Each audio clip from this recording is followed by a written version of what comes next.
वंदे गुरो श्री चरणारविंदम अनर्पितचर्यं चिरात् करुणयावतीर्ण कलो समर्पयितुमुन्नतोज्ज्वलरसां स्वभक्तिश्रियाम् हरिपुरटसुन्दरद्योतिकदम्बसन्दीपित सदा हृदयकन्दरे स्फुरतु बसचिनन्दनः बर्हापीडाभिरामं मृगमदतिलकं कुण्डलाक्रान्तगण्डं कञ्जाक्षं कम्बुकण्ठं स्मितसुभगमुखं स्वाधरीन्यस्तवेणु श्यामं शन्तं त्रिभङ्गं रविकरवशनं भूषितं वैजयन्त्या वन्दे वृन्दावनस्थं युवतिसतवृतं ब्रह्मगोपालवेशं हा कृष्णकरुणा सिन्धु दीनबन्धु जगत्पते गोपेषु गोपिकान्त श्रीराधाकान्त नमस्तुते तप्त कांचन गौरांगी श्रीराधे वृंदावनेश्वरी वृषभानुसुते देवी तं नमामि हरिप्रिये नारायणं नमस्कृतं नरं चैव नरोत्तमं देवीं सरस्वतीं व्यासं ततो जयमुदीरयेत् तुलसीकरणं यत्र यत्र पद्मवनानि च पुराणपठनं यत्र तत्र सन्निहितः हरिः जय रूप सनातन भट्ट रघुनाथ श्रीजीव गोपाल भट्ट दास रघुनाथ এই ছয় গোসাইর করি চরণ বন্দন যাহা হইতে বিঘ্ন নাশ অভীষ্ট পূরণ वंशाकल्पतरुभ्यश्च कृपा सिन्धुभैव च पतितानां पावनेभ्यो वैष्णवेभ्यो नमो नमः दुर्गमे पृथिवीन्धस्य स्खलत्पादगतिर्मोहो स्वकृपाजष्टिदानेन सन्तसन्तवलम्बनम् डबल हो गया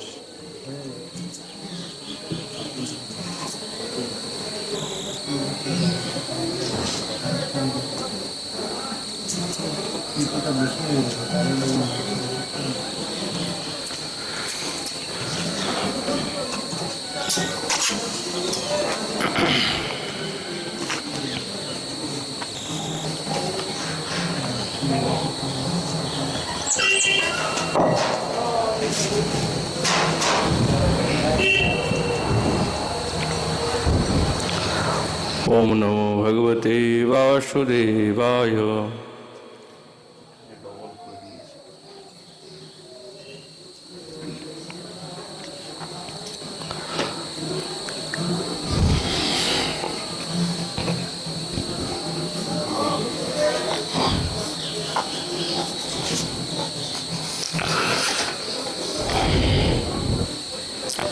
ओम नमो भगवते वासुदेवाय श्री श्री भक्तिरसामृत सिंधु अथ साधन भक्ति अंगम श्री द्वारकादी निवासम संवत्सरं वा जन्मासं मासं मासार्धमेव वा द्वारकावासिनः सर्वे नरा नार्यश्च चतुर्भुजाः। कलियुग पावन अवतार नदिया बिहारी लाल श्री कृष्ण चैतन्य महाप्रभु तार अंतरंग प्रिय पार्षद गौड़ी आचार्य वर्ज स्वरूप गोस्वामी चरण तरीय श्री श्री भक्तिर सामर्थ्य सिंधु ग्रंथे साधन भक्ति अंगेर कथा बर्णना करছেন। কিন্তু আমাদের যেই প্রসঙ্গ চলছে महाप्रभुर द्वितीय स्वरूप श्रीनिवास आचार्य प्रभु উনি সেই পিতৃবিয়োগে এবং মা লক্ষ্মীপ্রিয়া দুজনেই জাজিক গ্রামে এসে উপস্থিত হয়েছেন। গুরুহারা, সাথীহারা, কিন্তু জাজিক গ্রামের সমস্ত নগরবাসীগণ তাদের সমস্ত ব্যবস্থা করেছেন। জানতেন এমন শ্রেষ্ঠ এবং শুদ্ধাচারী ব্রাহ্মণ আর কেউ নেই। কয়েকটি বছর ওই জাজিক গ্রামে বসবাস করার পর শ্রীনিবাস আচার্য প্রভুর মনে শ্রীকৃষ্ণ চৈতন্য মহাপ্রভুর সঙ্গে সাক্ষাৎকার করার বড় উৎকণ্ঠা জেগেছে। যেহেতু সম্পূর্ণ প্রেম নরহরি সরকার ঠাকুরের কাছ থেকে তিনি পেয়েছেন, মায়ের কাছে আদেশ নিয়েছেন, মা আমি শ্রীধাম পুরীতে যেতে চাই, তুমি আমাকে আদেশ দাও। মায়ের কাছে আদেশ নিয়ে শ্রীখণ্ডে উপস্থিত নরহরি সরকার ঠাকুরের শ্রীচরণ বন্দন করলেন। কেন ওনার আদেশ ছাড়া তো কিছুই হবে না। ওনাকে বলছেন,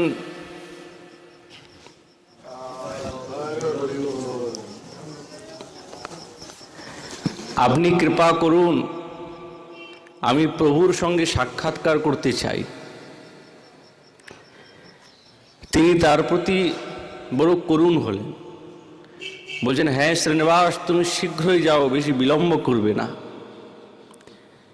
যেহেতু অদ্বৈত প্রভুর তরচাপে মহাপ্রভুর এখন কেমন যেন ভাব এসেছে, তুমি বিলম্ব করো না।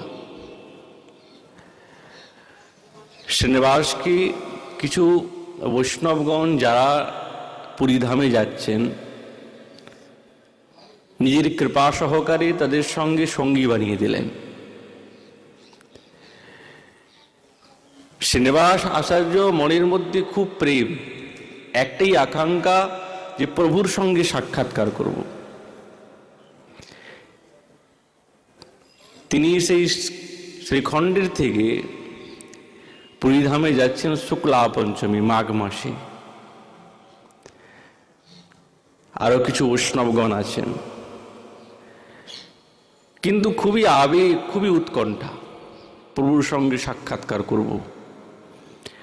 কখনো তীব্র গতিতে চলেন, কখনো মন্দ মন্দ গতিতে চলেন, কি লালসা একটাই, গৌরাঙ্গ চরণ দর্শন। কোনো বাহ্য জ্ঞান নাই, যেন বাহ্য জ্ঞান হারিয়ে ফেলেছেন, এমন প্রেম। হঠাৎ তিনি সমস্ত যারা পথিকগণ আছেন তাদের থেকে তিনি বিচ্যুত হয়ে গেলেন। কেন, গতি তো তার বেশি তীব্র, মহাপ্রভুর দর্শনে আকাঙ্ক্ষা তাকে আকৃষ্ট করছে। কখনো তিনি ভাবাবেশে মূর্ছা হয়ে যান, সকলেই দেখে যে এমন দিব্য স্বরূপ বালক, বুঝি সেই সাক্ষাৎ শ্রীকৃষ্ণ চৈতন্য মহাপ্রভুর কোনো জন হবে, না হলে এমন প্রেমোন্মাদি তো আর কাউকে দেখি না, তিনিই হবে, তারই কেউ না কেউ জন হবে, নিজের জন।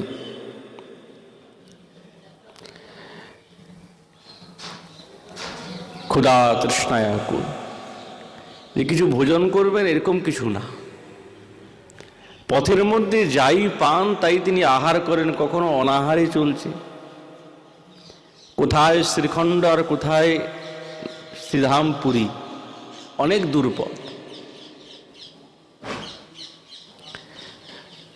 পুরীধাম থেকে কিছু বৈষ্ণবগণ শ্রীখণ্ডের দিকে, গৌরমণ্ডলের দিকে আসছেন। বাহ্যজ্ঞান হয়েছে। দেখছেন যে কিছু বৈষ্ণবগণ আসছেন, উৎকণ্ঠা সহকারে উঠে বলছেন, তোমরা কি সেই পুরীধাম থেকে আসছো? বলছে হ্যাঁ। বলো প্রভু কেমন আছেন? ভালো আছেন তো? কিন্তু তার মনের মধ্যে যে চির আকাঙ্ক্ষা এবং বড় উৎকণ্ঠার সঙ্গে যাচ্ছেন প্রভুর শ্রীচরণ দর্শন করবেন, তিনি কিন্তু জানেন না যে তার জন্য একটা ভয়ঙ্কর দুঃসংবাদ দাঁড়িয়ে আছে, হৃদয়টাকে চিরে ফেলবে। তারা এই কথা শুনে সকলে মৌন হয়ে গেছে, কেউ কিছু বলতে পারছে না, যেন তার এই আকাঙ্ক্ষাটা নিমেষের মধ্যে ধূলিসাৎ হয়ে যাবে। তারা সেই প্রভুর অন্তর্ধান লীলার কথা ব্যক্ত করলেন। এই কথা শোনা মাত্র শ্রীনিবাস আর স্থির থাকতে পারলেন না। যাত্রীদের কাছে এই সংবাদ শুনে যেন মনে হচ্ছে হৃদয়টা একবারে ফেটে গেল। কাঁদতে আরম্ভ করলেন বিস্ফারিত নেত্রে, সারা অঙ্গ কাঁপছে, খুব গাঢ় শোকে ডুবে গেছেন। যেরকম কদলী বৃক্ষকে ছেদন করলে পড়ে যায়, শ্রীনিবাস ঠিক মহাপ্রভুর এই বিচ্ছির সহ্য না করতে পেরে ওইখানেই মূর্ছা হয়ে পড়ে গেলেন। কোনো জ্ঞান নেই, কেবল প্রাণটা স্পন্দিত হচ্ছে, শরীরে কোনো চেতনা নাই। অঝর নয়নে কাঁদছেন, আমার যে চির আকাঙ্ক্ষণীয় বস্তু বুঝি আমি সেই দিব্য স্বরূপের দর্শন পাব না, আর্তনাদে কাঁদছেন, বারবার মূর্ছা। কখনো নিজের কেশগুলিকে হাতের দ্বারায় টেনে টেনে ছিঁড়ে ফেলছেন, সারা অঙ্গ ক্ষতবিক্ষত, সারা অঙ্গ, এত বিরহ, এই অসাধারণ বিরহ। যেইখানে প্রেম আছে সেইখানে বিরহ আছে, যেইখানে প্রেম নেই সেখানে বিরহ নাই। যেখানে যথার্থ প্রেম, সেই প্রেমের অভিব্যক্তি যেখানে, সেখানে প্রেমিক এবং প্রেমের যে আস্পদ স্থান, তার মধ্যে যদি বিচ্ছেদ সত্যিকারে ঘটে যায় বা আবির্ভূত হয় সেই বিচ্ছেদের ঘটনা, এবং মিলনের যদি কোনো সম্ভাবনা না থাকে, কোনো চিহ্ন নাই যে মিলবো কি মিলবো না, তাহলে কিন্তু সেই প্রেমিকের প্রাণ রাখা বড় দায় হয়ে যায়। যেহেতু বিচ্ছেদ এবং বিরহ শুনতে একই মনে হয়, কিন্তু বাস্তবিক পৃথক। বিচ্ছেদ আনে হতাশা, আর সেই হতাশাই পরবর্তী সময়ে প্রেম জন্মায় এবং তাকে পাওয়ার যে সম্ভাবনা জাগে, সেই সম্ভাবনা তার প্রাণটাকে বাঁচিয়ে রাখে। এমন কোনোদিন হতে পারে যে প্রেমিক তার প্রেমের আস্পদ যদি একবারে নিরবচ্ছিন্ন হয়ে যায়, একবারে নষ্টই হয়ে যায়, কোনোদিন সাক্ষাৎকার হবে না, তো সেই প্রেমিক কি তার প্রাণ রক্ষা করতে পারবে? কোনোদিন সম্ভব হয় না। শ্রীনিবাস এমন প্রেমিক, সেই প্রেমের আস্পদ সাক্ষাৎ শ্রীকৃষ্ণ চৈতন্য মহাপ্রভু। প্রভু কি চান তাকে যে ভালোবাসে তার প্রাণটা উচ্ছিন্ন হয়ে যায়? কিন্তু শ্রীনিবাসের তো প্রাণ, একই আকাঙ্ক্ষা, গৌরাঙ্গ সুন্দরীর শ্রীচরণ দর্শন করবেন। এতদিন যার কথা শ্রবণ করে তিনি এই জীবনযাপন করেছেন, পিতার কাছে, নরহরি সরকার ঠাকুরের কাছে, এবং যত মহাপ্রভুর অন্তরঙ্গ প্রিয় পরিকরগণ আছেন তাদের কাছ থেকে সেই গৌরাঙ্গের দিব্য লীলা কথা শ্রবণ করেছেন, তার হৃদয়ের মধ্যে সেই যে প্রেমের আগুন, সে আগুন কি নেভাতে কেউ সক্ষম? কিন্তু আজ তো চির আকাঙ্ক্ষী বস্তু তার কাছে লুপ্ত হয়ে গেছে। কি করে প্রাণ রক্ষা করবেন? মূর্ছা, বারবার গৌরাঙ্গ গৌরাঙ্গ বলতে বলতে মূর্ছা হয়ে যায়। সম্ভাবনা তো নাই, প্রভু তো নাই, চলে গেছে, এখন এই দেহ রেখে আমার কি হবে? আমার এই দেহের তো কোনো প্রয়োজন নেই।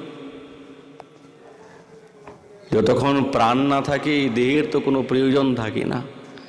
সাক্ষাৎ প্রাণ গৌরাঙ্গ সুন্দর শ্রীকৃষ্ণ চৈতন্য মহাপ্রভু, তিনি যখন আমাকে ছেড়ে চলে গেছেন, এই দেহটা রেখেই বা আমার কি হবে? চেতনা এসে গেল। যখনই চেতনা আসলো, সঙ্গে সঙ্গে আবার সেই মহাপ্রভুর অন্তর্ধানের কথা স্মরণ হলো। ওই যে পথিকগণ বলল, ওরা কি বাস্তবিক সত্য কথা বলছে না মিথ্যা কথা? আরো কিছু পথিক এসেছে, আচ্ছা তোমরা বলো তো, প্রভু ঠিক আছেন তো, সুস্থ আছেন তো? তারাও কাঁদতে কাঁদতে সেই দুঃসংবাদ দিয়েছে, তোমরা ঠিক বলছো তো, না ভ্রম তোমাদের কাছে? কিন্তু বাস্তবিক সত্য। কিন্তু এই সত্য কথাটা তিনি মানতে পারছেন না কিছুতে। এত প্রেম তার হৃদয়ের মধ্যে, কি করে মানবেন? আবার মূর্ছা, তার সঙ্গে সাক্ষাৎকার করার সম্ভাবনা আর নাই, চিরদিনের জন্য লুপ্ত হয়ে গেছে। শ্রীনিবাস আর্তনাদে কাঁদতে কাঁদতে একবারে শরীরটা ক্ষীণ, তপ্ত কাঞ্চের মতন দিব্য জ্যোতির্ময় দিব্য বালক, কিন্তু প্রাণ রাখা বড় দায় হয়ে গেছে। সারাদিন ওই বৃক্ষের তলে বসে বসে গড়াগড়ি যাচ্ছেন, সারা অঙ্গ ক্ষত বিক্ষত হয়ে গেছে, রক্ত পার হচ্ছে, চরণে কত হুচুট খেয়েছেন, ক্ষত বিক্ষত হয়ে গেছে। মনে মনে চিন্তা করছেন, এই শরীর আর রাখবো না, কি দরকার? এই শরীরে প্রাণ নেই, এই শরীরটা হচ্ছে মৃতদেহের মতো। প্রাণ থাকলে তবে তো এই শরীরের কোনো কার্যকরী হবে। সাক্ষাৎ প্রাণই তো চলে গেছে, এই দেহের কি প্রয়োজন? মনে মনে চিন্তা করছেন, আজ রাত্রিবেলা আগুন জ্বালিয়ে সে আগুনের মধ্যে ঝাঁপ দিয়ে এই দেহটাকে পুড়িয়ে দেব।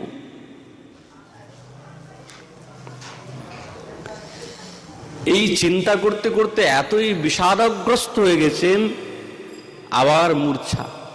কিন্তু সময় অনুসন্ধান করছেন, দিনের বেলা নয়, রাত্রিবেলা করব, যাতে কেউ আমাকে রক্ষা না করতে পারে। মূর্ছা পড়ে গেছেন। সাক্ষাৎ প্রভু যে এত প্রেমিক, তার এই রকম মনস্থিতিকে কি তিনি রক্ষা করবেন না? অবশ্যই রক্ষা করবেন। তন্দ্রাচ্ছেন, একই তো ক্লান্ত, নিদ্রা এসে গেছে। সাক্ষাৎ প্রভু প্রকটিত হয়েছেন। শ্রীনিবাস, এই দেখো আমি এসেছি তোমার কাছে। নিজ করকমলে শ্রীনিবাসের মাথায় হাত বুলোচ্ছেন। ও শ্রীনিবাস, দেখো না, এই তো এসেছি তোমার কাছে আমি। সারা অঙ্গে নিজে শ্রী করকমল দ্বারায় মর্দন করে দিয়েছেন। তুমি এরকম মনস্থ করেছো কেন যে তুমি এই আগুনের মধ্যে ঝাঁপ দিয়ে প্রাণটাকে বিসর্জন করবে, দেহটাকে নষ্ট করবে? এই দেহটা তো আমার, তোমার না। আর এই দেহের দ্বারা অনেক কাজ আছে। এই তো আমি এসেছি তোমার কাছে। শ্রীনিবাস যেন স্বপ্ন দেখছেন, স্বপ্ন দেখছেন। তোমার মধ্যে সমস্ত আমার শক্তি আছে শ্রীনিবাস, আর তুমি এত বিষাদগ্রস্ত হলে তো হবে না। আমি কোথায় গেছি? আমি তো সবসময় তোমার কাছে আছি। সঙ্গে সঙ্গে শ্রীনিবাসের তন্দ্রা ভেঙে গেল। বাস্তবিক শরীরটা একবারে সবল হয়ে গেছে। প্রভু বলেছেন, শ্রীনিবাস আমি অন্তরালে গিয়েছি, কিন্তু আমার নিজজন আছে, আমার প্রিয়জন গদাধর ইত্যাদি আরো আমার অন্তরঙ্গ জন আছে। তুমি যাও, তাদের সঙ্গে সাক্ষাৎকার করো, তোমার দ্বারা অনেক কার্য আছে আমার। শ্রীনিবাস প্রভুর আজ্ঞা এবং তার সেই শ্রী করকমলের স্পর্শ পেয়ে তার সমস্ত ক্ষতবিক্ষত অঙ্গ যেন সুস্থ হয়ে গেছে, তেজ পেয়েছে। সেই নবযুবক বালক দাঁড়িয়েছেন, আবার তার সেই লক্ষ্যের দিকে চলছেন, কিন্তু হতাশ তো আছেন, কিন্তু প্রভুর দর্শন পেয়ে যেন কিছুটা আনন্দ অনুভূতি করেছেন, যাচ্ছেন।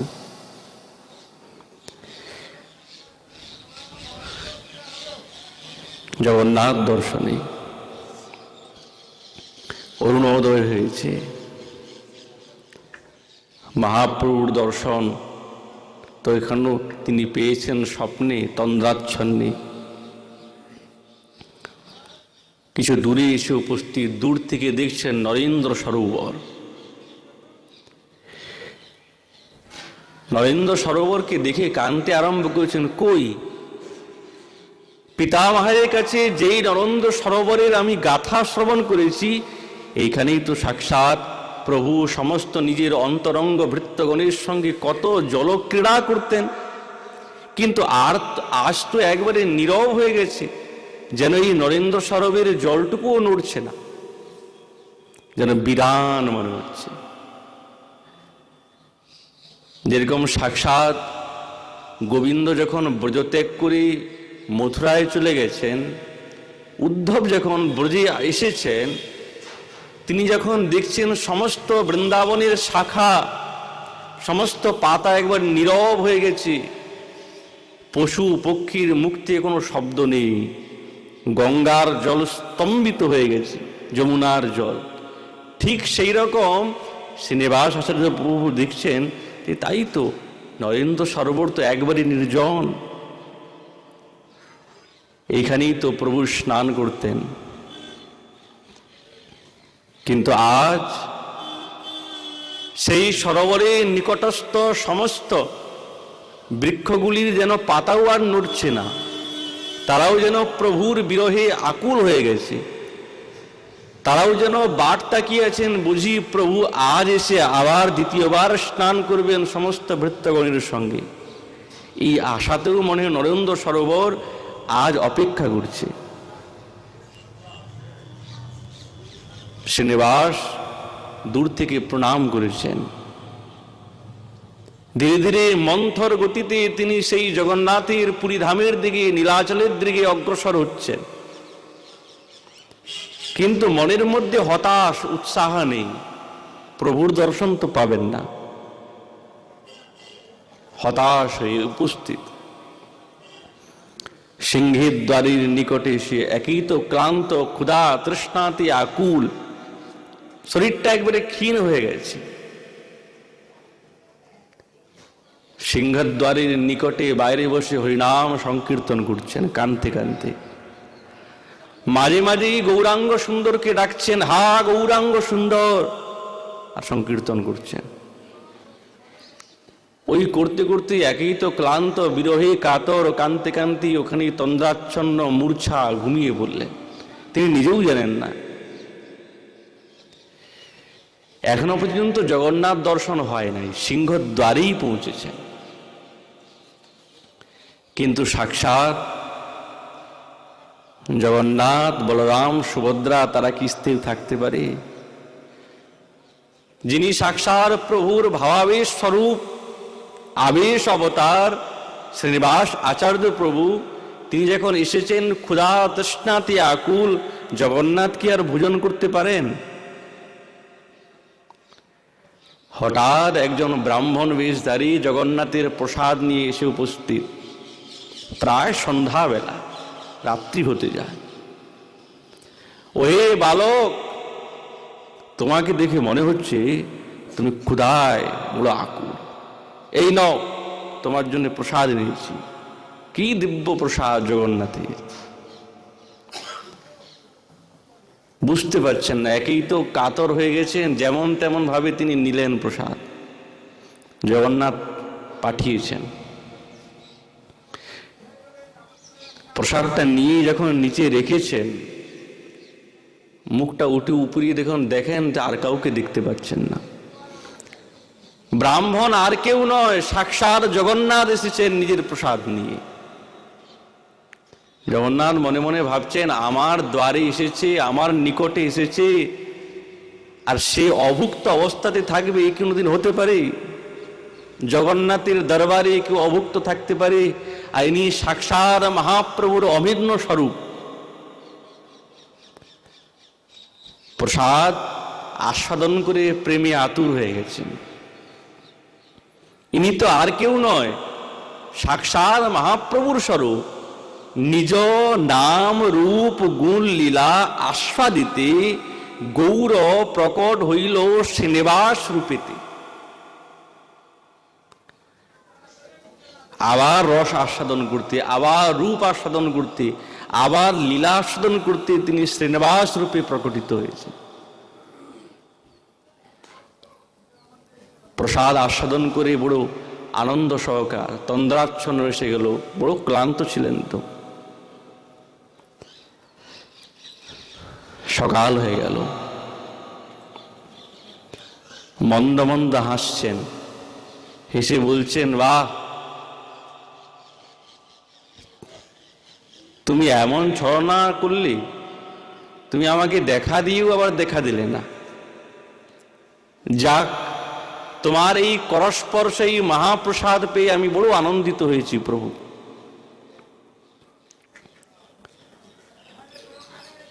মহাপ্রভু স্বপ্নে আদেশ দিচ্ছেন, শ্রীনিবাস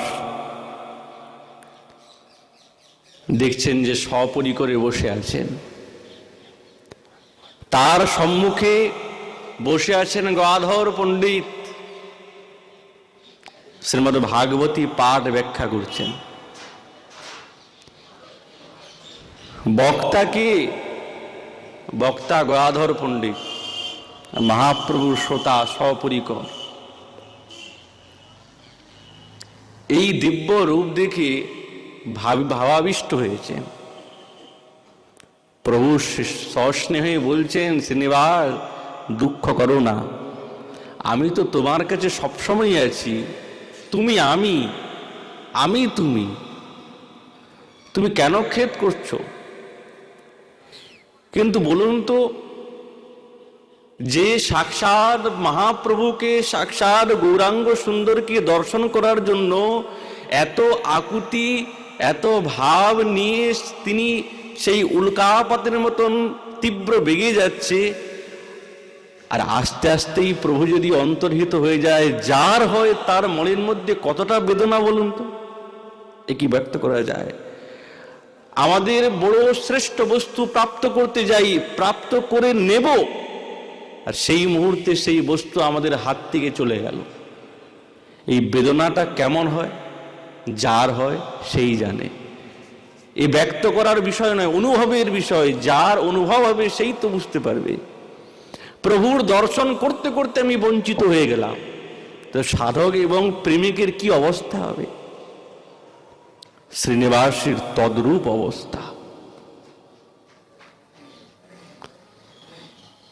মহাপ্রভু বলেছেন, আমার প্রিয় গদাধরীর কাছে গিয়ে তুমি তার সঙ্গে সাক্ষাৎকার করো।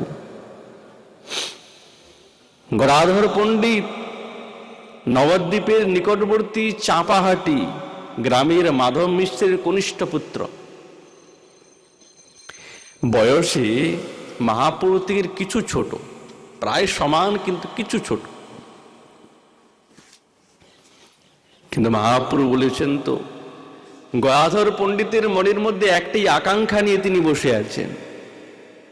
তারও তো কোনো বাহ্য জ্ঞান নাই। প্রভুর এই অন্তর্ধান লীলা শ্রবণ করে তিনিও অস্থির। তিনি যখন ভাগবত পাঠ করতে বসতেন, প্রভু স্নান করে এসে, প্রভু সাক্ষাৎ শ্রোতা, যিনি হচ্ছেন অখিল ব্রহ্মাণ্ডের গুরু, তিনি আজ শ্রোতা বসে শ্রবণ করতেন। বক্তাকে গদাধর পণ্ডিত। রাধিকার স্বরূপ বৃন্দাবনেশ্বরী যেহেতু তিনি রাধাভাব অঙ্গীকার করে মহাপ্রভু রূপে অবতীর্ণ হয়েছেন, কিন্তু তার যে এই উৎকট প্রেম, এই প্রেমে যাতে সাক্ষাৎ গোবিন্দ কষ্ট না পান তাকে রক্ষা করার জন্য তিনি গদাধর রূপে উপস্থিত হয়েছেন। রক্ষক তো চাই। কৃষ্ণের গোবিন্দের অতটা ভাব নেই, বৃন্দাবনেশ্বরীর তো ভাব আছে। সবসময় গোবিন্দকে নিজের প্রিয়তমকে রক্ষা করবে। কেন, যেই প্রেম বৃন্দাবনেশ্বরী আস্বাদন করেছেন সেই প্রেম কি গোবিন্দ আস্বাদন করতে পেরেছেন? কিছু মাত্র গম্ভীরাতে আস্বাদন করেছেন। তার থেকে রক্ষা করার জন্য জানেন বৃন্দাবনেশ্বরী যে এই প্রেম গোবিন্দ কিন্তু আস্বাদন করতে পারবে না, পূর্ণ বিপদ ঘটে যাবে। রক্ষার জন্য গদাধর রূপে প্রকটিত হয়েছে। পুরা নামনা গদাধর,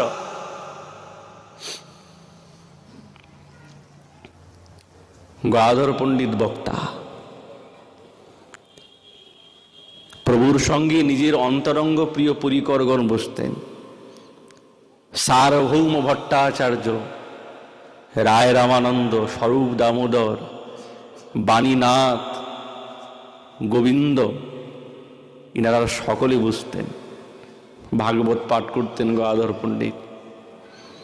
আর যখনই তিনি পাঠ আরম্ভ করতেন অঝর নয়নে চোখের জল। কেবল বক্তা, মহাপ্রভু এমন কাঁদতেন, বলছি যেখানে পাঠ হতো ওখানে খুব শুকনো ভূমি, সেই শুকনো ভূমিটা একবারে কাদা হয়ে যেত, এত কান্না। শুনলে মনে হয় স্বপ্নের মতন, বাস্তবিক এমন রসিক বক্তা এবং সাক্ষাৎ প্রভু শ্রোতা। স্নান করে এসেই সাক্ষাৎ প্রভুদত্ত সেই টোটা গোপীনাথ মন্দিরে তিনি একাকী বসে আছেন। ওই আকাঙ্ক্ষাতে কবে প্রভু এসে সেই মধুর স্বরে বলবে গদাধর, এই ডাকটা শোনার জন্য গদাধর পণ্ডিত একাকী নির্জনে বসে আছেন। কখন কাঁদেন, কখন মূর্ছা হয়ে যায়, ভাগবত পাঠ করেন।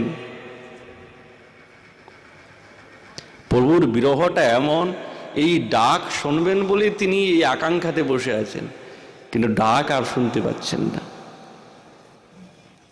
প্রত্যহ বসে তাকে বলে, গদাধর কি সুন্দর ব্যাখ্যা হয়েছে, আবার করো তো দেখি। আবার পাঠ করতে। আর যখন দুইজনে বসে যেতেন ভাগবত শ্রোতা বক্তা, জ্ঞানী থাকতো না, দুইজনেই মূর্ছা হয়ে যেতেন, এমন বক্তা। কিন্তু গদাধর পণ্ডিত কোন আশাতে তিনি বসে আছেন, এই দেহটা ধারণ করেছেন? বলছে একটা আশাতে, প্রভুর সেই মধুর সুকণ্ঠ শুনবেন বলে, তাকে সেই দিব্য ভাগবতী কথা শোনাবেন বলে এই আশাতে বসে আছেন। সারা শরীর দিয়ে অঙ্গ কাঁপছে।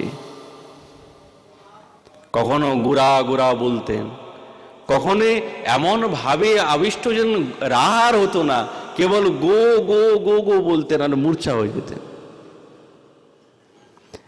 বাহ্য জ্ঞান নাই, কে আসছে কে যাচ্ছে, নিদ্রা নাই, নিদ্রা তো চলেই গেছে। বহু যত্ন করে দিনগুলি কাটাচ্ছেন। এইদিকে শ্রীনিবাস যখন এসে উপস্থিত, প্রথম দিন দর্শন পান নাই, দ্বিতীয় দিন এসে শ্রীনিবাস এসেছেন, কিন্তু গদাধর পণ্ডিত তিনি সেই প্রভুর নিমিত্তে বিরহে কানতে কানতে কানতে কানতে নিজের চোখের জ্যোতিটা হারিয়ে ফেলেছেন। দেখতে পান না, দেখতে পান না, কে আসছে কে যাচ্ছে দেখতে পান না, দৃষ্টিশক্তি নাই। দর্শন করেও বা কি হবে, মনে মনে ভাবতেন ভালোই হয়েছে, যেই চোখে গৌরাঙ্গ সুন্দর দর্শন পাই না, এই চোখে অন্য কোনো দর্শন করে আমার লাভটা কি? এতই কাঁদতেন।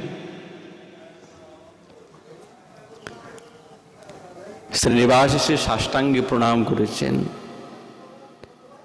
শ্রীকৃষ্ণ চৈতন্য মহাপ্রভু নিত্যানন্দ প্রভুর জয় জয়কার দিচ্ছেন। এই জয় শ্রবণ করে গদাধর পণ্ডিত সঙ্গে সঙ্গে বলছেন, বাহ, কে বলে আমার প্রভুর নাম? সেবক বলছেন, শ্রীনিবাস এসেছে। প্রভু পূর্বেই আদেশ করেছেন, আমার শ্রীনিবাস যাচ্ছে, তুমি তাকে ভাগবতটা দেখিও। শ্রীনিবাসকে দেখা মাত্রে কি আনন্দ! আসো বাপ, তোমার জন্য আমি অপেক্ষা করছি। শ্রীনিবাস শ্রীচরণ ধরে সাষ্টাঙ্গে প্রণাম করেছেন। শ্রীনিবাসকে বুকে জড়িয়ে ধরলেন, অঝর নয়নে কাঁদছেন। মহাপ্রভুকে আলিঙ্গন পেয়ে যে আনন্দ পেতেন, শ্রীনিবাসকে আলিঙ্গন করে ঠিক তদরূপ আনন্দ পেয়েছেন। যেন মনে হচ্ছে আমার হারানো ধন আমি পেয়ে গেছি। গদাধর পণ্ডিত তিনি শ্রীনিবাসের সারা অঙ্গে হাত বুলাচ্ছেন। শ্রীনিবাস সারা অঙ্গে কৃপা করছেন, তুমি আসবে, আমি পূর্বের থেকেই সংবাদ পেয়েছি। গদাধর শ্রীনিবাসকে পেয়ে বাহ্যজ্ঞান হয়েছে। প্রভুর অদর্শন বার্তা শ্রবণ করে শ্রীনিবাসের তো স্থিতি ঠিক নাই, গদাধরেরও স্থিতি ঠিক নাই। জিজ্ঞাসা করলেন, বলো, তুমি তো গৌড়দেশ থেকে এসেছো, সংবাদ কেমন? শ্রীনিবাস বলছেন, প্রভু কি আর বলবো, প্রভুর অন্তর্ধান লীলা শ্রবণ করে কেউ ঠিক নাই, সকলে আর্তনাদে বিরহী আকুল। গদাধর পণ্ডিতের কাছে কৃপা প্রাপ্ত করে সমুদ্রে স্নান করলেন। শ্রীনিবাস সার্বভৌম ভট্টাচার্যের গৃহে এসে উপস্থিত। সেইখানে রায় রামানন্দ এবং সার্বভৌম ভট্টাচার্য পরস্পর আরও কিছু গৌরভক্তগণ মহাপ্রভুর সেই দিব্য লীলা গাথা বর্ণনা করছেন। শ্রীনিবাস দূর থেকে দেখে সাষ্টাঙ্গে প্রণাম করেছেন। সার্বভৌম ভট্টাচার্যের দৃষ্টি পড়েছে, যেহেতু প্রভুর ইঙ্গিত পূর্বের থেকেই শ্রীনিবাস এসেছে, আসো শ্রীনিবাস। শ্রীনিবাসকে পেয়ে তাদের মনে হচ্ছে যেন পুনরায় আবার যেন প্রভুকে পেয়েছেন। সকলেই আশীর্বাদ করলেন, কৃপা করলেন, শ্রীনিবাসকে নিজের নিকটে বসালেন। বাণীনাথ ইত্যাদি সকলেই তাকে কৃপা করলেন। সমস্ত ভক্তগণের সহকারে তিনি এসে উপস্থিত হয়েছেন সেই গম্ভীরাতে। প্রভুর সেই দিব্য স্থিতি, সেই যেখানে তিনি বিশ্রাম করতেন, ভক্তগণ বলছেন, প্রভু আপনার শ্রীনিবাস এসেছে, প্রিয় পাত্র। কিন্তু প্রভু তো নাই, কোথায়? শ্রীনিবাসের হাত ধরে সার্বভৌম ভট্টাচার্য বলছেন, প্রভু এই দেখুন শ্রীনিবাস এসেছে। কোনো প্রত্যুত্তর নেই, ভট্টাচার্য একবারে অজ্ঞান হয়ে গেছেন। শ্রীনিবাসের এই বিরহ কাতর এবং সমস্ত ভক্তবৃন্দের যে বিরহতা অনির্বচনীয়। পুনরায় তিনি জগন্নাথের দর্শন করলেন। গদাধর পণ্ডিতের নিকটে এসে উপস্থিত। গদাধর পণ্ডিত ভাগবত পাঠ করছেন। শ্রীনিবাস শ্রোতা কেমন সুখ অনুভূতি করছেন, যখন প্রভুকে শ্রবণ করাতেন যেরকম আনন্দ তিনি পেতেন, আজ শ্রীনিবাসকে সেই দিব্য ভাগবতী কথা শ্রবণ করিয়ে বড় আনন্দ পাচ্ছেন, কাঁদতেন। শ্রীনিবাস তিনি বলছেন, প্রভু চরণে ধরে বলছেন, আপনি আমাকে শ্রীমদ্ ভাগবতী কথা শিখিয়ে দেন। গদাধর পণ্ডিত মৌন হয়ে গেলেন, কিছু বললেন না। কিছুক্ষণ পর দেখতে তো পান না, যেমন তেমন করে ভিতর থেকে সেই তার হস্তলিখিত সেই শ্রীমদ্ ভাগবত নিয়ে এসছেন পুঁথিবদ্ধ। এই যখন শ্রীনিবাস সেই দিব্য গাধর পণ্ডিতের হস্ত লিখিত ভাগবত যখন খুলেছেন, বলছেন অক্ষর নয়, সাক্ষাৎ মুক্তা দেখছেন, যেন মুক্তা স্বর্ণাক্ষরে লেখা।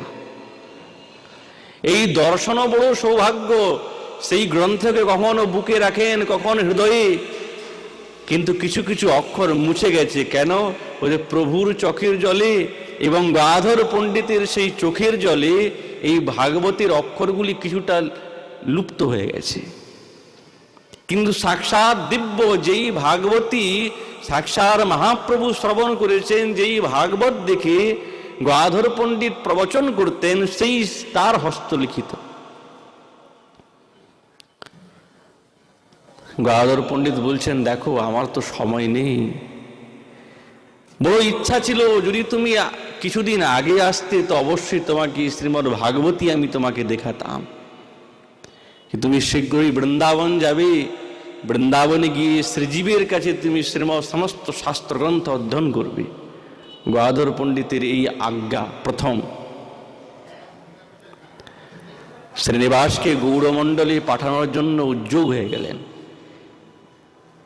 তুমি যাও, ফিরে যাও গৌড়মণ্ডলে, তোমার দ্বারায় বহু কার্য আছে, প্রভুর দ্বারা ইঙ্গিত, কিন্তু ছাড়তে ইচ্ছা করে না, যেহেতু মহাপ্রভুর দ্বিতীয় স্বরূপ। কিন্তু কেন পাঠাচ্ছেন? একটা উদ্দেশ্য আছে। এই উদ্দেশ্য হচ্ছে উনার যে প্রিয় মিত্র দাস গদাধর, বড় অন্তরঙ্গ প্রিয়জন, যেন মনে হয় এক আত্মা দুই দেহ, পরস্পর পরস্পরকে খুব ভালোবাসে। একটাই উদ্দেশ্য। এক তো তিনি শ্রীনিবাসকে ব্রজে পাঠানোর জন্য আদেশ করছেন, আর দ্বিতীয়ত তার প্রিয় মিত্রকে একটা সংবাদ দিতে চান।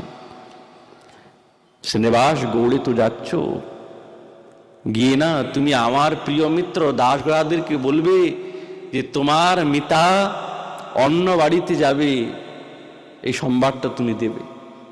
হ্যাঁ প্রভু, অবশ্যই দেব। শ্রীনিবাস আচার্য প্রভু যখন সমস্ত শ্রীক্ষেত্রের মহাপ্রভুর অন্তরঙ্গ প্রিয়জনের কাছ থেকে কৃপা ভাজন হয়ে তিনি যখন পুনরায় গৌড়দেশে প্রস্থান করছেন, বড় উৎকণ্ঠার সঙ্গে, বড় উৎকণ্ঠার সঙ্গে। কিন্তু এই যে পহেলির মধ্যে মহারাজ যে এত বড় দুঃসংবাদ লুকিয়ে আছে, শ্রীনিবাস আচার্যপ্রভু কিন্তু বুঝতে পারলেন না। কেন তাকে পাঠিয়েছেন তাড়াতাড়ি? পথে যখন আসছেন, শ্রীক্ষেত্রের কিছু বৈষ্ণবগণ তারা গৌড়মণ্ডল দর্শন করে ওই পথেই যাচ্ছেন। পথে সাক্ষাৎকার, বলছেন বলুন প্রেমদাতা শিরোমণি নিত্যানন্দ প্রভু, অদ্বৈত আচার্য প্রভু, ওনারা কেমন আছেন? সুস্থ আছেন তো? তারা এই সংবাদ শুনে স্তম্ভিত হয়ে গেছে। কেউ কেউ কাঁদতে আরম্ভ করেছে। কেন কাঁদছো তোমরা? নিত্যানন্দ প্রভু এবং অদ্বৈত আচার্য প্রভু তারাও মহারাজ লীলাকে সংগোপন করেছেন। এই সংবাদ শোনা মাত্রেই মনে মনে ভাবছেন যে আমার মতন হতভাগা বলতে এই ব্রহ্মাণ্ডে আর কেউ নেই। যেই দিকেই যাই সেই দিকেই মনে হয় সাগরের জল শুকিয়ে যায়। কতটা বিরহ বলুন তো। মহাপ্রভুর দর্শনের জন্য গেলেন, পথের মধ্যেই মহাপ্রভু হারা হয়ে গেলেন। ওইখান থেকে যখন তিনি গৌড়মণ্ডলে আসবেন, নিতাই চাঁদের অদ্বৈত আচার্যের দর্শন করবেন, পথের মধ্যেই কিছুক্ষণ কয়েকদিনের পর সংবাদ, এই দুঃসংবাদ। মূর্ছা, সারাদিন মূর্ছা। শেষ রাত্রে নিত্যানন্দ প্রভু অদ্বৈত আচার্য প্রভু স্বপ্নে প্রকটিত হয়ে বলছেন, শ্রীনিবাস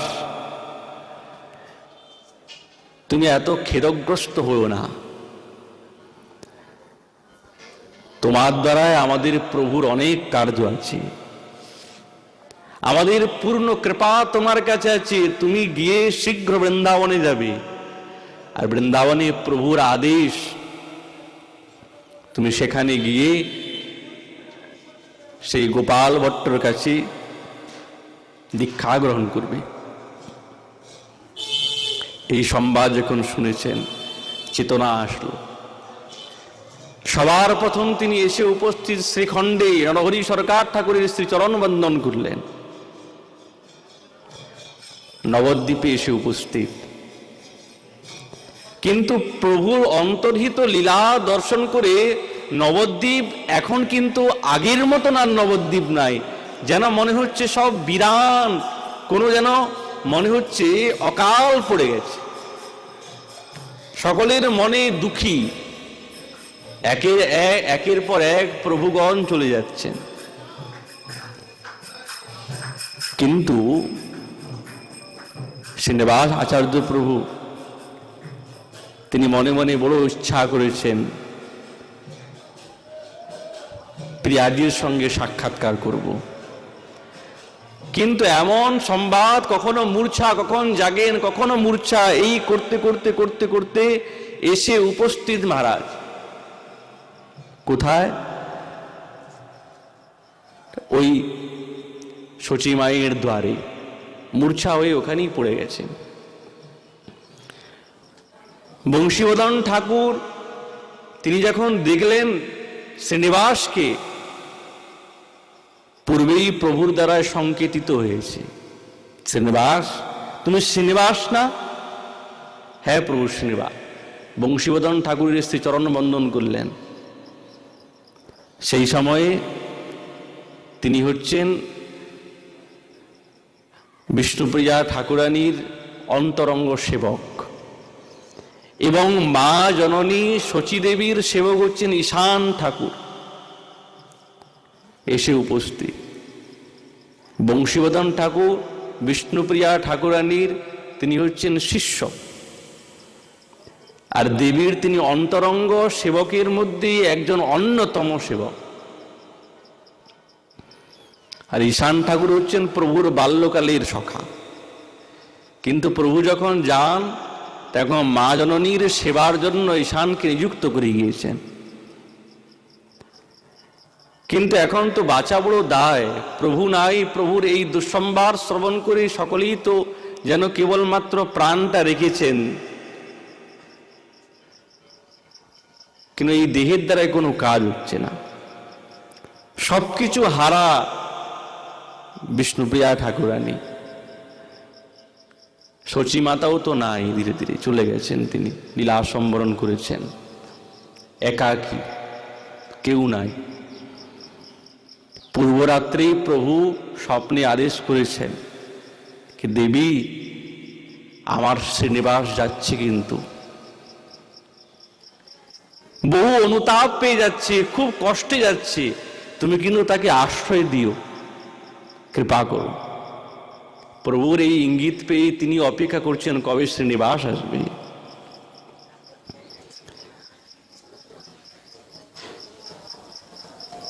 বিষ্ণুপ্রিয়া ঠাকুরানী কারো মুখ দেখতেন না, পর্দার আড়ালে দিয়ে থাকতেন। যখন ঈশান ঠাকুর বলছেন মাগো শ্রীনিবাস এসেছে, প্রণাম করছে, কিন্তু ঠাকুরানী তিনি আর ওই পর্দা রাখতে পারলেন না। তিনি পর্দার বাইরে এসে শ্রীনিবাসের সামনে দাঁড়িয়েছেন। শ্রীনিবাস শ্রীচরণ ধরে সাষ্টাঙ্গে প্রণাম করেছেন, শ্রীনিবাসকে আশীর্বাদ করেছেন নিজের সন্তানের মতন বাৎসল্য ভাব, সমস্ত ব্যবস্থা করলেন। তোমাকে দেখে বড় আমার আনন্দ হচ্ছে, খুব কৃপা করলেন, খুবই কৃপা করলেন। ঈশান ব্যতীত তো আর কেউ নেই। সেই সময় আরেকজন সেবক ছিলেন, তিনি হচ্ছেন দামোদর পণ্ডিত। ঠাকুরানী যখন স্নান করতে যেতেন, যতদিন শচী মাতা ছিলেন তখনই উনার সঙ্গে গঙ্গাতে ভোর রাত্রে স্নান করতে যেতেন। তিনি কোনো পুরুষের মুখ দর্শন করতেন না। কিন্তু যখন শচী মাতাও লীলা সম্বরণ করলেন, তখন তিনি কি করতেন? একটা খালি পাত্র রাখতেন, আর ওই পাত্রে করে ওই দামোদর পণ্ডিত গঙ্গা থেকে ঘাড়ে করে জল বয়ে আনতেন ঠাকুরানী স্নান করার জন্য। এরা সেবক, এমন প্রিয়জন। আর মহাপ্রভুর বিরহে তিনি এমন তার ব্রত, এমন তার নিষ্ঠা, একটা খালি পাত্র রাখতেন, একটা পাত্রে কিছু চাল রাখত। একবার হরিনাম করতেন, একটা চাল ওই পাত্রে রাখতেন। যতটুক চাল হতো ওইটুকুই তিনি রন্ধন করে সাক্ষাৎ প্রভুকে নিবেদন করে নিজে খেতেন এবং তার যে পরিকরগণ, অন্তরঙ্গ সেবকগণ তাদেরকেও দিতেন। কেমন কঠোর তপস্যা! বিরহে আকুল থাকতেন তিনি, ওই গৃহের দ্বার থেকে কোনোদিনই বেরাতেন না। প্রভুর অন্তর্ধান লীলার পরে তো তিনি বাইরে বেরোনোও বন্ধ করে দিয়েছেন। যে কিছু নিবেদন করতেন দূর থেকে। শ্রীনিবাসকে নিজের পুত্রের মতন স্নেহ করেছেন, বাৎসল্য ভাব। শ্রীনিবাস মনে পড়ে গেল, তাই তো গদাধর পণ্ডিত আমাকে বলেছেন যে এই কথাটা বলতে হবে। দাস গদাধরের নিকটে এসে সাষ্টাঙ্গে প্রণাম করে বলছেন,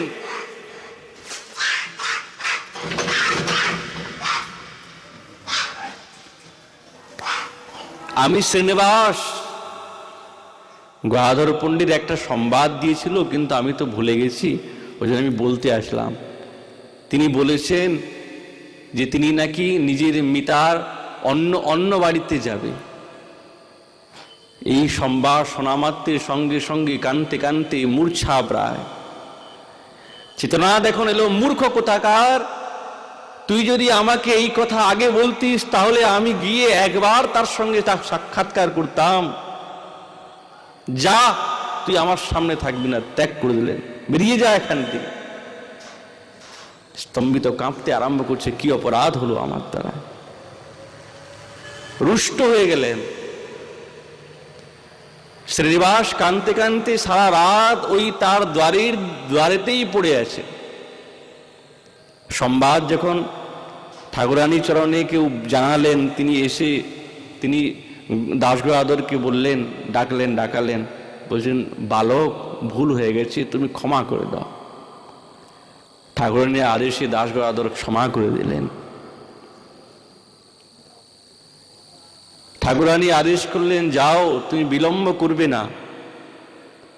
বলছে, মাগো, আমি একটু বৃন্দাবন যাত্রা করতে চাই। অবশ্যই তোমার সফল হবে, তুমি শান্তিপুরে দর্শন করে যাও।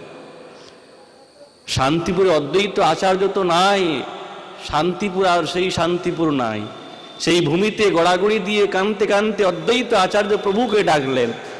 মূর্ছা প্রায় অদ্বৈত আচার্য প্রভু তিনি নিজের স্বরূপকে দর্শন করালেন সাক্ষাৎ ভাবে, আর বললেন, শ্রীনিবাস, এই কথা কিন্তু তুমি কাউকে বলবে না।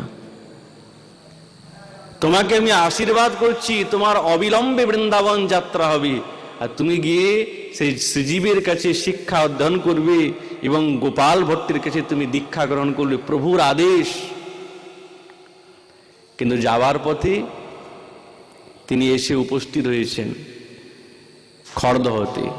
নিত্যানন্দ প্রভু তো লীলা সম্বরণ করেছেন। বীরচন্দ্র প্রভুর সঙ্গে সাক্ষাৎকার, চরণবন্দন করলেন।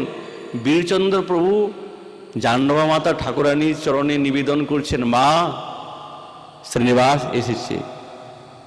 শ্রীনিবাসকে দেখা মাত্রেই ঠাকুরানীর মনে কি আনন্দ, যেন মনে হচ্ছে সাক্ষাৎ প্রভুকে দেখছেন। চরণের সাষ্টাঙ্গ প্রণাম করে বলছেন, মাগো, তোমার কৃপা ছাড়া তো বৃন্দাবনে যাত্রা হয় না, তুমি একবার কৃপা করো। ঠাকুরানী বলছেন মাথায় হাত বুলিয়ে, সন্তান তো, আমার সম্পূর্ণ কৃপা তোমার প্রতি আছে, তুমি অবিলম্বে বৃন্দাবন যাত্রা করো, তোমার সর্বসিদ্ধি হবে। সেইখান থেকে এসে উপস্থিত খানাকুল কৃষ্ণনগর, যেখানে অবিরাম ঠাকুরের শ্রীপাঠ। দ্বাদশ গোপালের মধ্যে অন্যতম মহারাজ অবিরাম গোপাল। নিত্যানন্দ প্রভু যখন বৃন্দাবনে যাত্রা করেন, ইনি কিন্তু কোনো এই দেহকে পরিবর্তন করেন নাই, সেই দাপর যুগের শরীর। গিরি গোবর্ধনের গুহা লুকোচুরি খেলতে খেলতে এই অভিরাম ঠাকুর ইনি প্রবেশ করেছেন, আর এইদিকে যুগ পরিবর্তন হয়ে গেছে। দাপর যুগ শেষ হয়ে মহারাজ কলিযুগ এসে গেছে। উনি ওখানেই বসে বসে চিন্তা করছেন, গোপাল দেখি কেমন আমাকে খুঁজে, দেখি কেমন খুঁজে। কিন্তু মহারাজ যুগ পরিবর্তন হয়ে গেছে, সেই 7 হাত লম্বা মহারাজ। নিত্যানন্দ প্রভু এসে যখন ডাকলেন সেই দ্বাদশ গোপালের অন্যতম মহারাজ শ্রীদাম কি, ভাই শ্রীদাম, এই তো দাদা আমাকে ডেকেছে, আমাকে খুঁজে পেয়ে গেছে। তাহলে তখন শ্রীদাম সখা সেই গিরিগহ্বরের গুহার থেকে বাইরে বেরিয়ে এসে দেখে যে বিশাল লম্বা মহারাজ, 7 হাত। আর নিত্যানন্দ প্রভু তো এই কলিযুগের স্বরূপ ধারণ করেছেন, 4 হাত পরিমিত। বলছে, দাদা তুমি?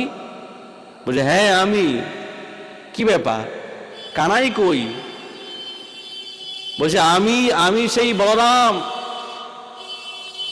আমি বিশ্বাস করি না, আমার দাদা এরকম হতে পারে। দেখি তো, আমার সঙ্গে কেবলমাত্র দাদাই কেবলমাত্র আমার সঙ্গে যুদ্ধে বা কোনো প্রতিদ্বন্দ্বিতা করতে পারে, এছাড়া আর কেউ করতে পারবে না। দেখি তুমি সেই বলরাম নাকি। গিরিরাজ পরিক্রমা নিতে আরম্ভ করছে। আচ্ছা, মানুষ 7 হাতের একজন ব্যক্তি সে যদি গিরিরাজ পরিক্রমা দেয় আবার দৌড়ে দৌড়ে, তাহলে গতিটা কত তেজ হবে। সবেগে মহারাজ শ্রীদাম সখা দৌড়াচ্ছেন, আর পিছনে ফিরে তাকান, দেখে যে নিত্যানন্দ প্রভু দাঁড়িয়ে আছে। তাই তো 7টা পরিক্রমা দিয়েছেন, দেখেন পিছনে ঘুরে নিত্যানন্দ প্রভু। হ্যাঁ, তুমি আমার সেই দাউ দাদা। কানাই কই? আর তুমি কানাই খুঁজছো? কলিযুগ এসে গেছে, কানাই এখন নদিয়াতে গৌর রূপ ধারণ করেছে। চলো চলো চলো। ওই 7 হাত স্বরূপে শ্রীদাম সখা নিত্যানন্দ প্রভুর সঙ্গে তিনি এসে উপস্থিত হয়েছেন নদিয়াতে। আর গৌরাঙ্গ মহাপ্রভুকে দেখে বড় আনন্দিত, কানাই এই দেখ শ্রীদাম এসে গেলাম। মহাপ্রভু দেখছেন, বাহ, এ তো আমার দাদা শ্রীদাম সখা। কিন্তু দাদা এত লম্বা হলে তো চলবে না, এ তো কলিযুগ চলছে, তাহলে কি করা যায়? আমার তো এইটাই কি করব। তখন 2 ভাই 2 হাত ধরে মহারাজ একবারে ঝুলে গেলেন, সঙ্গে সঙ্গে এমন টান দিয়েছেন, হ্যাঁ, শ্রীদাম সখা একবারে 4 হাত হয়ে গেলেন। এই তো দেখো, তোমাদের মতন হয়ে গেলাম, তোমাদের মতন হয়ে গেলাম। শ্রীদাম সখা একই স্বরূপ। আর ওনার কাছে থাকতো মহারাজ জয়মঙ্গল চাবুক। এই জয়মঙ্গল চাবুক দিয়ে প্রেম দিতেন। শুনেছেন শ্রীনিবাস নাকি মহাপ্রভুর স্বরূপ? তাই নাকি? উনি কিন্তু অত সহজে বিশ্বাস করতে চায় না, ক্রোধী। কিন্তু প্রেমিক এসে উপস্থিত, অভিরাম ঠাকুরের শ্রীচরণ বন্দন করলেন। এসে মহারাজ 10টি কড়ি দিয়েছেন, এই নাও, তুমি তোমার ব্যবস্থা করে নাও, আমার তো অত সময় নাই। এই 10টা কড়ি দিলাম, তুমি বাজারে যা কিছু আছে কিনে রন্ধন করে ভোগ লাগে তুমি পাও। ঠিক আছে মহারাজ, 10টা কড়ি নিয়েছে। 10 কড়িতে মহারাজ কি আসবে? ঠিক করলে মহারাজ আধা কিলো চালও আসবে না, 10 কড়ি। প্রভু দিয়েছেন, যা যেমন পাচ্ছেন নিয়েছেন অল্প অল্প। আর এইদিকে 4 জন বৈষ্ণবকে নিমন্ত্রণ, যাও, ওই যে ওই ছেলেটা আছে না রান্না করছে, ওইখানে নিমন্ত্রণ তোমাদের। ঠিক আছে মহারাজ, বড় খুব ভালো হয়েছে, নিমন্ত্রণ পেয়েছি। সাধু একবার নিমন্ত্রণ পেলে কি আর ছাড়ে? চলো মহারাজ, রন্ধন হয়েছে, ভোগ লাগিয়েছেন, নিবেদন করবেন। ভজপতিত পাবন শুরু করেছেন, কীর্তন। বৈষ্ণবগণ এসে উপস্থিত, প্রণাম করছেন। তোমার এখানে আমাদের নিমন্ত্রণ আছে। হ্যাঁ আসুন মহারাজ, বসুন। 4 জন বৈষ্ণবকে একবারে আকণ্ঠ পুড়িয়ে খাবিয়েছেন, আকণ্ঠ। কত রন্ধন করেছেন, চচ্চড়ি, রসা, শুক্তো, রাবড়ি, রসগোল্লা সব খাওয়াচ্ছেন, খুব খাচ্ছে মহারাজ। আবার ভোজন দক্ষিণাও দিয়েছে। এসে উপস্থিত অবিরাম ঠাকুরকে বলছে, মহারাজ কার কাছে পাঠিয়েছেন? এতদিন ভোজন করিয়েছি, কিন্তু এমন ভোজন করি নাই, একবারে দেখুন পেটটা ফুলে গেছে, এত খেয়েছি, এখনো মহারাজ সেই রসগোল্লার ঢেকুর হচ্ছে। অবিরাম ঠাকুর বলছে, তাই তো, 10টা কড়ি দিয়েছি, সেই কড়ির দ্বারা শ্রীনিবাসের পেট ভরে কি না তার কোনো ঠিক নেই, কিন্তু 4 জন বৈষ্ণবের একবারে কণ্ঠপূর্ণ আবার বলছে রসগোল্লা খেয়েছে। এক মনের মধ্যে ক্রোধ, কিন্তু এই ক্রোধ কিসের? বলছেন প্রেমের। হাতে জয়মঙ্গল চাবুক নিয়েছেন, এসে উপস্থিত, ভোজন হয়ে গেছে শ্রীনিবাসের, উঠে দাঁড়িয়েছেন, সজোরে সেই চাবুকের আঘাত পিঠের মধ্যে। একটা আঘাত মাত্রই মহারাজ সঙ্গে সঙ্গে করজোড়ে সারা অঙ্গ পুলকিত হচ্ছে। দ্বিতীয় চাবুক, এখন তো প্রেমে উদ্দণ্ড হয়ে গেছে একবারে। আর তৃতীয় চাবুক যখনই মারতে যাবেন, সঙ্গে সঙ্গে মালিনী দেবী হাতটা ধরে বলে, প্রভু করছেন কি? আপনার কি মাথা খারাপ হয়ে গেছে? কি করছেন? শ্রীনিবাসের দ্বারায় অনেক কাজ আছে, যদি এখনই আপনি সম্পূর্ণ প্রেম দিয়ে দেন তাহলে জগতে কি করে প্রচার হবে? নিয়ে যদি সম্পূর্ণ প্রেমে ডুবে যায় তাহলে প্রচারটা কি করে হবে? হাতটা ধরে ফেললেন। অবিরাম ঠাকুর অঝর নয়নে কাঁদতে কাঁদতে শ্রীনিবাসকে বুকে জড়িয়ে ধরলেন। শ্রীনিবাস, তোমাকে পেয়ে বড় আনন্দ পেয়েছি, যাও অতি শীঘ্রই তুমি বৃন্দাবনে যাও, তোমার দ্বারা সর্বসিদ্ধি হবে। অবিরাম ঠাকুরের কাছ থেকে কৃপা প্রাপ্ত করে তিনি জাজিক গ্রামে এসে উপস্থিত হয়েছেন। আজকেও আমরা শেষ করতে পারলাম না, আমরা ওনাকে এই জাজিক গ্রামে রেখেই ওনার এই দিব্যলীলা এখানে বিশ্রাম করি। মহাপ্রভুর কৃপা হলে আগামীকাল আবার এই বিষয় আলোচনা